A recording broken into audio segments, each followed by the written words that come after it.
Anak ini selalu menjadi juara di sekolahnya. Saat ujian bahasa Inggris, ia menggunakan penghapusnya untuk mengganti jawaban. Namun tak disangka, ia mendapat juara pertama di kelas melukis.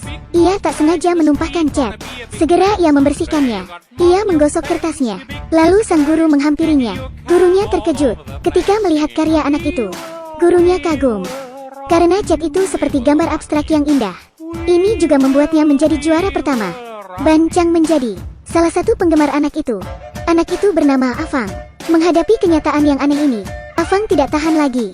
Saat ujian matematika, ia mengumpulkan kertas kosong.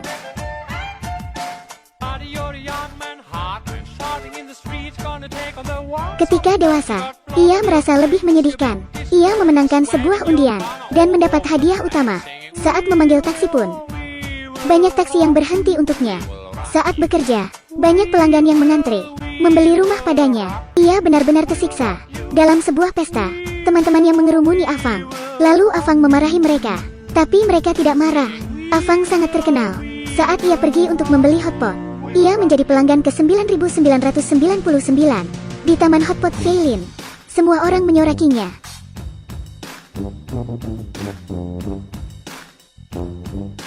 Lalu Afang mencoba menantang takdir. Ia ingin menangkap pencuri dengan petir. Orang yang lewat pun memuji Afang. Hal ini membuatnya menerima penghargaan. Sebagai warga negara yang baik, Afang sudah tidak kuat. Ia memutuskan untuk menemui seorang biksu. Mendengar kehidupan Afang yang mengerikan, biksu itu sangat sedih.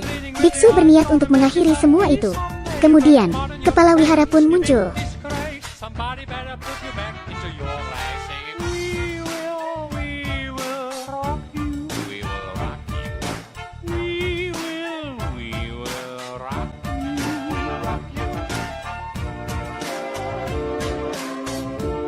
Afang merengek pada biksu. Seketika Afang terbangun dari tidur. Ia sedang berada di kelas. Kemudian ia berhayal lagi, melihat temannya menoleh padanya, lalu memikirkan masa depan. Saat ia tersadar dari hayalannya, ia segera duduk. Ia hendak membeli krayon baru, tapi uangnya kurang. Di rumah, Afang menemukan koleksi kartunya. Lalu ia menjual semua kartu pada teman-temannya. Akhirnya, uangnya terkumpul. Kemudian ia kembali ke toko. Krayon yang diinginkannya ternyata sudah habis. Afang sangat sedih, tapi baginya tidak ada waktu untuk bersedih. Aku tidak perlu sedih. Saat ia membuka pintu kelas, Afang melihat gadis pujaannya sedang bersama Mang Sangca, seorang anak yang pandai sepak bola. Afang sangat terkejut. Mengapa gadis pujaannya bersama Mang Sangca? Afang memandangi salju. Tiba-tiba, sebuah bola mengenai kepalanya. Ia kembali berhayal, seperti sedang melihat bidadari. Ia berhayal menjadi pesepak bola. Untuk mewujudkannya, Afang harus memiliki sepatu olahraga. Afang kembali ke toko itu. Harga sepatu sangat mahal. Ia pun hanya bisa makan roti kukus dan minum air putih. Sedangkan musuh bebuyutannya, Ayuan, bisa makan sepotong daging babi. Ayuan makan 3 jenis masakan dan sebuah sup. Melihat itu, Afang memutuskan untuk bekerja. Ia mulai mengepel, bersih-bersih, menyemir sepatu, dan menyikat toilet, hanya untuk mendapat sedikit tambahan uang. Tapi harga sepatunya naik. Afang sangat kesal. Ketika ia pergi ke taman bermain, bola mengenainya lagi. Ia berbalik. Ia kembali melihat hal yang sama. Meski Afang sedang pusing, bidadari itu sangat manis. Gadis dengan rambutnya yang terikat membuat Afang semakin jatuh cinta. Ia ingin bermain bersama gadis itu. Lalu salju turun lagi. Adegan beralih. Ketika Afang sedang dalam perjalanan pulang, gadis pujaannya lewat. Gadis itu mengendarai skuter. Afang terpana melihat hal itu. Ia memandangi gadis itu, lalu memutuskan untuk membeli skuter. Uangnya kurang. Ia berlari ke rumah dan menemukan mainan berharganya. Lagi-lagi ia menjual semuanya. Kali ini, skuter masih tersedia. Ia melihat pujannya memberi isyarat, tapi isyarat itu bukan untuk Afang. Afang mempelajari sesuatu dari cinta, yaitu sakit hati. Apakah ini nyata?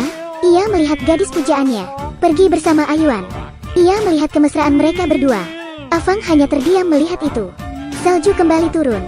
Afang berteriak, tidak cukupkah menjadi kaya dan tampan? Afang sangat kecewa. Ia melanjutkan petualangannya mencari cinta sejati. Afang tersadar dan langsung menemukan gadis pujaannya lagi, yaitu Amei. Afang merasa dialah satu-satunya yang menyukai Amei. Saat jam pulang sekolah, ia menahan Amei karena hendak memberi Amei hadiah. Amei pun tersenyum padanya. Namun ternyata, yang ada di depannya adalah gadis gemuk. Afang segera pergi dari kelas. Tapi ia melihat Amei dijemput oleh ayahnya. Kemudian Afang menelepon Amei. Amei merasa senang. Tiba-tiba telepon itu dibanting oleh ayahnya. Ayahnya merebut telepon itu dengan kasar. Ayah Amei menulis sebuah surat. Jangan kau ganggu anakku lagi. Ketika dewasa, mereka menonton film romantis. Afang mencoba mencium Amei sambil membayangkan apa yang akan terjadi. Amei menutup matanya. Afang juga memejamkan mata. Tiba-tiba ayah Amei muncul. Keduanya sudah berpacaran selama 4 tahun. Saat mengadakan pesta, orang-orang meminta mereka berciuman. Amei kembali menutup matanya. Ketika Afang hendak menciumnya, Afang merasa ada yang aneh. Ia membuka mata untuk memastikan. Ternyata semua baik-baik saja. Tapi ketika hendak mencium Amei, ayah Amei datang lagi. 2 tahun berlalu, Afang memiliki beberapa sertifikat. Sertifikat itu ada beragam. Saat ini, karir Afang melambung. Tapi ayah Amei berkata, pria konyol, kau pikir semua ini penting? Kau tidak pantas bersama Amei? Afang menjawab, ayah, aku bukan ayahmu. Afang gagal lagi. Kenangannya bagaikan tirai yang muncul bergantian. Tapi Afang tidak berkecil hati. Saat hari hujan, ia menyudahi hubungannya dengan Amei. Tiba-tiba, Amei, aku datang. Afang, aku mendapatkannya. Menikahlah denganku. Ketika Amei hendak menjawab, Afang gagal lagi. Tapi ia tidak menyerah. Akhirnya, hari ini, ayah Amei mengubah penilaiannya terhadap Afang. Ia menerima Afang. Bagaimana dengan masa sekolahmu? Apakah kau menyukai seseorang? Apakah kau sama seperti Afang, yang sangat berpendirian? Oke, sekian review kali ini. Jangan lupa follow, like, dan share, ya. Sampai jumpa di video berikutnya. Bye.